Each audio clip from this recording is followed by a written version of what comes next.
Welcome to day 44 of scaling my AI agency from $0 to $100,000. We're at 6K cash collected. In today's video, I'm going to go over exactly what I did today to move the needle forward, give you guys some updates of where the agency is at, and some key insights that I'm picking up along the way, scaling my AI agency from $0 to $100,000. So if you're an entrepreneur, aspiring entrepreneur, or a veteran business owner, or just looking to get in the space in general, tap in, put this into XP. You're going to get some value from this. Let's jump right into what we did today. So we had a big list of stuff to do today. As you can see here, we did some follow-ups here early this morning, kind of just gauging interest. Didn't hear back from anybody, unfortunately. Trying to work the pipeline, try not to be too spammy. It's kind of like a fine line that you want to hit from. That's 20K in pipeline, K maybe. But with our sales process now, we just got some really good insight, which I'll kind of break down for you guys here shortly.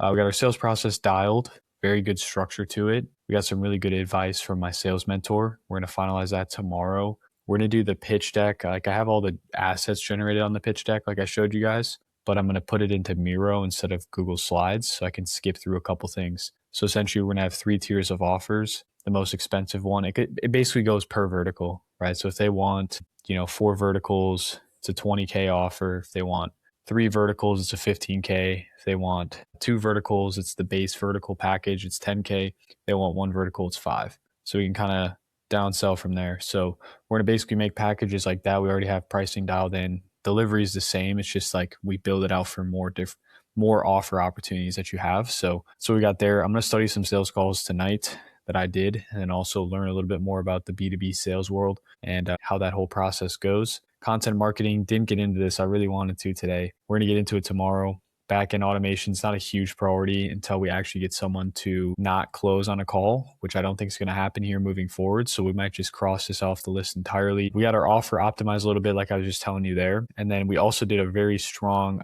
optimization on like the landing page with the copy. Guarantee is now 250K in vetted pipeline. So instead of guaranteeing them consultations, we're guaranteeing them pipeline value. So it's a very strong guarantee. We also set up some social pages, got a LinkedIn for our business and stuff, and optimize our branding across pages and platforms. That way we're in a good space here once we get into the content marketing side of things. And then also Troy, this is a message that he sent a little bit a while back, but seeing some good results already. Put this on the lander. We haven't heard from him actually in a little bit. We hit him up, sent him our client dashboard today. So he signed in for that, got everything set up on that side of the boat, pinned it in the chat. We're ideally going to hear from him here in the next couple minutes because it is MST. So we're ahead by an hour. So we'll see if he responds here tonight. Otherwise, tomorrow morning, we should hear from him. I don't really know if it's a good thing or a bad thing. I'm thinking it's more of a good thing. Like he's just super busy. We're getting him a lot of business. And because we've seen it from our end, he's getting a lot of leads. He's getting a lot of opportunities in the pipeline. And now it's just really about, okay, let's figure out how we can get him his time back, right? Because that's probably the next problem he's running into. And that's kind of our ascension ladder. It's like, we'll get you more business and then we'll help you buy back your time so you're not just stuck in that new business wave, right? So that's kind of the framing. We'll see what he does. If he doesn't hit us back tomorrow morning, we're going to have to hit him up probably in the evening just to kind of check in, see where he's at, because it's not like him to not respond. Everything that he's been saying to us lately has been super positive. So yeah, no reason to get stressed out here. He's been seeing good results. But yeah, that's kind of the situation we're in here on this side of the boat. That is today. Very good one. One of the things I want to bring up to you guys here is like a little data set. If you're getting any criticism in any direction, it means you're doing something right. So we had a funnel hacker come in, I think it was beginning of March. So it was over the weekend on Saturday. He booked in a call and, he booked in for Sunday. And I think that was right after one of my YouTube videos started to pop off. I think I showed my funnel in the video and they might've figured out how to find it. And I hit him up and I was like, bro, you're a funnel hacker. Like, stop screwing up my metrics and just like, tell me if you need sauce, right? He didn't hit me back. And then he emails me today and sends this like long book. He's like, your ads are trash. Your funnel's trash. You got to do this instead. And then he was like, your YouTube videos are fire though, bro. And then he was like, I've been in the e-com world for a while and then I stopped because I didn't get traction. Now, blah, blah, blah. What do you say? Now I'm trying to break into the agency space. And I was like, bro, what? I was like, so this guy literally talked a bunch of shit. And then he says he has no experience in this space. So he basically talked a bunch of shit for no reason. And it was just funny to me because at the end of the day, if someone is going out of their way to type, a 3-paragraph email like that, it's like you're doing something right, bro. Obviously there is always room for improvements and things of that nature, but we've already proved this works, right? There's no reason to go and switch everything up and reverse engineer everything. Like when you're getting criticized, that means that someone can't replicate what you're doing. So they want to shit talk you to try to talk you out of what you're doing. That's really what criticism is. It's like, they're like, wow, I can't be what this guy is. So I'm going to give him criticism and try to drag him down to my level. That's really what criticism is. So this guy saw our funnel and he was like, hey, I don't even know how to do this. This is complicated, blah, blah, blah. And then he had to try to bring us down along with him, but that's not going to happen. We're dialed in, feeling good. But yeah, if you're getting criticized, just know that it's just like someone that can't get to your level, just trying to bring you down to theirs. That's really all criticism is at the end of the day. A lot of people don't have the balls, quite frankly, to say it to you and like openly say it. And when they do, they just sound like idiots. But a lot of people will talk shit behind your back. Like 99% of people will. But that's criticism you won't even hear anyway. So it doesn't matter. As long as it's not someone that you spend meaningful time with that's shit talking you behind your back, that means they're not a friend or they're not a companion you would want in this life. But either way, if someone does have the balls to talk to you and tell it straight to your face or DM you or text you, they're going to sound like a fool most of the time, unless they're like a friend giving constructive criticism, because there's a difference between constructive criticism and just plain criticism, right? Criticism is just like you're jealous of the other person. You feel like you can't even fathom what it's like to get to their level, so you try to bring them down to yours. Constructive criticism is a peer giving somebody advice on something that they can do better with proof to back it up, right? That's constructive criticism, to make that person think, okay, this is a constructive thought. Let me think about how this would actually look from a high level. And sometimes they implement it, sometimes they don't. Is that person right? Who knows, right? But constructive criticism is what you take from a peer, not from a nobody. Someone that's either on your level or above you, level-wise in business or life. That's constructive criticism. But if someone's below you, clearly below you, they're just giving you criticism, right? They're not giving you a constructive piece that you can take with you and optimize. That's what I think about criticism. And if you are feeling that, just don't even listen to it, bro. Just take it as like, okay, this is sweet. We're doing something right.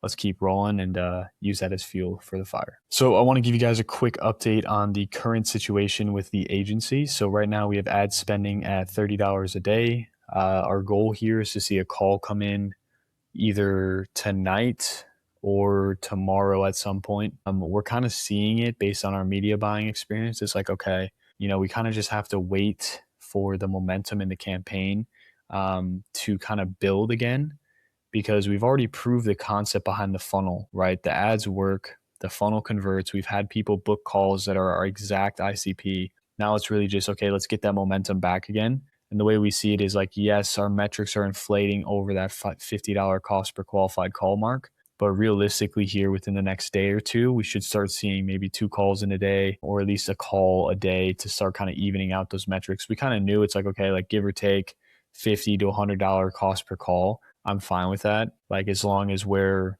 getting at least 3, worst case 2 calls with that $300 chunk of ad spend, that's ideal, especially with our sales process now. And also I would say our funnel is a little more qualifying intensive as well. So that's definitely how I see things at a high level. So ad spend's happening. We're happy with that. We're getting in motion with it. Client upsell is pending. So like I said, he wanted to close somebody in his pipeline. He had like 5 active quotes out and he got like 4 leads over the weekend from what we've seen. And it's not even including people calling him. We've been delivering a lot on our end, so we're kind of just waiting to hear back from him on his end. Like I said before, I'm kind of branching it, at least in my mind, as a good thing that he's not hitting us back. That means he's busy. That means he's occupied. And that could also mean like, hey, he wants to get somebody closed up, or he's really close to getting somebody closed up. That way he can actually move forward within the process and stuff. So, it's kind of one of those things, like when someone's silent, it means that things are going well, right? It means they're busy. They can't really get to the phone and optimize things and like text you or say, hey, something's broken, right? Because if something is broken, if something is off, they will tell you, right? And when someone is angry, they will also tell you, right? So that's kind of why my logic is branching it towards like, okay, it's a good thing. He's busy. We're going to see that upsell coming into fruition here, ideally this week. That's the timeline that we thought. And, this guy's only spent like $2,200 on ads so far. Like there's a lot of work to do here within this time frame. So yeah, that's kind of where that side of things is at. Sales framework, I think it's never been better than what it is now. Based on how I've discussed it, I'll be able to kind of break down the whole process for you guys probably in tomorrow's video once I finish it. But it is butter now. Like it's really butter. Like we just have a good discovery phase, figure out exactly what it is they're kind of looking for, right? In a sense, show them kind of the meat bone structure of the presentation, how it, like the beginning parts of it. And then we just go into the pitch and we show them the option depending on what they're looking for. Okay. So if they're in the 3 vertical boat, that's like our high ticket framework. That's our high ticket offer. And then we have a split pay, and then we have a monthly option below them as downsells. And then worst case, we just start taking off verticals, right? So ideally at the end of the day, these guys are going to spend money with us somehow. Our lowest ticket offer is $5,000. And if you really wanted to split that, that's 3K, 3K, right? So realistically, these guys, there's no way that they don't buy from us, right? If they're skeptical, it's like, hey man, let's just start with 1 vertical. We'll do it for this much and let's move forward, right? And then it's like, hey, we can always add on more verticals whenever you're ready. Do you know what I mean? So it's kind of just like, there's no reason we don't close someone on at least something, right? Because if they don't close on a 5K package, which damn near everybody making at least 100K a month can afford for 90 days for 1 vertical that can bring them high ticket jobs for a specific niche and offer, there's really no reason why they wouldn't buy that. You know what I mean? If they wouldn't want to buy it at that point, there's a fundamental disconnect from what they're actually getting and the value behind it. But that's what that presentation is supposed to deal with. So realistically, we're super confident in the framework now. So yeah, feeling excited about that. I'll be able to kind of show you guys the breakdown and the logic behind the whole thing. It's the same process, but we're kind of taking like the B2C sales psychology stuff like out of it, because it doesn't really matter. Like we're not targeting when we were targeting landscapers, I would say the niche that ended up coming into our funnel was more like a kind of a B2C type of audience, right? Like they were doing landscaping as like a side hustle, or they were like really early on in their business. So that's why we're getting such a low cost. And that was also why we had our sales script optimized more for that B2C prospect, really honing in on what their goals were, what their problem was, like why they want to actually do this, things of that nature. For this, it's more like business discovery, and then like, okay, what's your pain? And then the goals. And then we go straight into the presentation, which everybody sees no matter what. We do that interactive ROI on there, and then we move forward from there. So discovery is probably about 20 minutes, 30 minutes of the call, probably 20 minutes. And then the last like 15, 20 minutes of the call is the presentation, where we go into the offers and things of that nature. So pretty much it's going to be pretty simple. Now that I'm like on a presentation, I know exactly where I can go next, where it's like, okay, cool, we'll just drop you down to this, right? So it just kind of makes it easier for us to kind of anchor price points at higher end offers. I was initially going to show them 3 options, and then I was going to be like, which one fits best? But my sales mentor kind of gave me a good framework. He was like, well, you're playing doctor, right? If the doctor came up to you and said, hey, we have 3 different types of medication, which one do you want? Right? Like the prospect and the patient wouldn't know, right? They'd be like, whatever one's cheapest, right? That still does the job. So it's kind of just like, hey, prescribe them one first. If it doesn't fit their needs from a budget perspective or value perspective, then show them the other options. So that's kind of how we're framing the pitch side of things now. And it's more visual so they can actually see what it entails. So I think that's going to be super beneficial when we do our calls coming up here. Like I said, we're expecting our call to be booked in tomorrow. Hopefully by the morning, we wake up and we have a call booked in for tomorrow, same day call. That'd be really cool. If not, we should definitely be seeing a call tomorrow. That's expected from us. So seeing a call tomorrow is going to be huge. It's going to give us a lot of validation and give us that confidence again. It's going to really just allow me to hone in on the sales process, be like, okay, cool. We have something to prepare for. Let's make sure we come in with our A game and dial it in. And then basically right now, we're just kind of waiting for the physical to catch up. Like I said, we're kind of just getting all the assets and the key pieces in place. And now it's just really about waiting for everything to kind of come into fruition. I don't like waiting. I'm an impatient person. I feel like a lot of people are, like they're impatient. But, that's kind of just how the game is, right? Especially in high ticket sales, right? You got to be patient, right? So, yeah, we're patient. We're just doing what we can and making the most out of the moment and just doing everything we can on a daily basis to get that physical caught up. So that's kind of where we're at, guys. That's a little update on the current situation on the agency side. Tomorrow's actions. So we're going to finalize that pitch deck, like I was saying. Super simple there. Get that finalized. Make it look cleaner. This is probably going to be a key part of the beginning of the day. It's just going to probably be the first 4-hour block of my day. And depending on where we're at, we'll see. So first 4-hour block. And then content marketing, this will probably be in itself a 4-hour block. So maybe a 2-hour block. So that'll be a 4-hour block.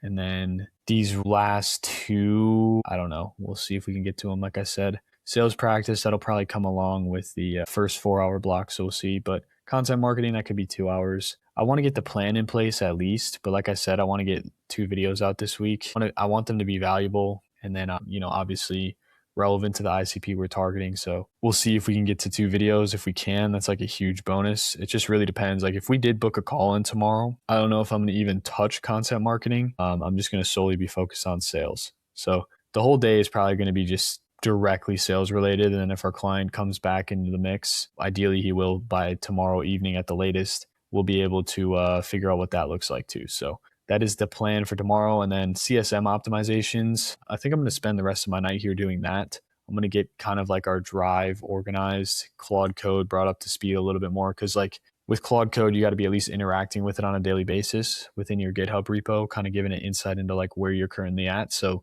that's kind of what I'm going to plan on doing tonight here. And then also kind of doing some housekeeping with like our Google Drive, cleaning it up, putting key insights and documents in there, and kind of just like things we want to get done so we can be more organized on our Drive side. And then we're also going to probably put a podcast on behind that and get learning, or at least try to retain some information in the sales world and things of that nature. So that's the plan for tomorrow, guys. I hope you guys enjoyed this day 44 video. If you enjoyed it, feel free to subscribe to follow the journey. Like this video if you thought it was valuable. Comment down below if you have any questions, concerns, or insights for me. I would love to hear from you. And also DM me on Instagram if you want to connect, or if you're looking to learn how to implement a highly converting paid traffic funnel for your agency, or if you're just trying to start an agency, DM me on Instagram. Hope you guys enjoyed this video. Have a great rest of your week, and we'll see you guys for day 45.